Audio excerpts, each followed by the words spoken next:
30 años haciendo vínculo 30 años en vínculo. 30 años. para tener la vida digna. Emocionalmente estaba destrozada, desesperada, desconfiada de todo el mundo.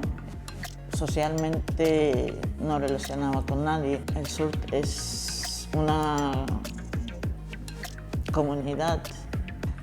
No creía que voy a conocer a esta gente.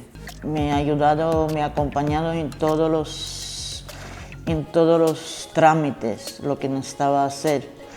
Me apuntaban muchísimos cursos, me han dado tantos recursos, me daba conocimientos encima en mí, conocimientos en LGTBI también, y poco a poco me ha vuelto a vivir, vamos a decir. Me he encontrado a mí misma, cambió mi actitud. También he participado en muchos proyectos donde podía aportar de mí también.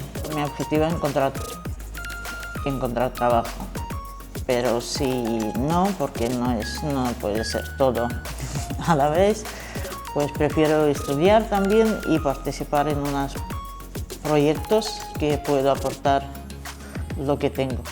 Para 30 años más, para acompañar a las mujeres para autodescubrirlas.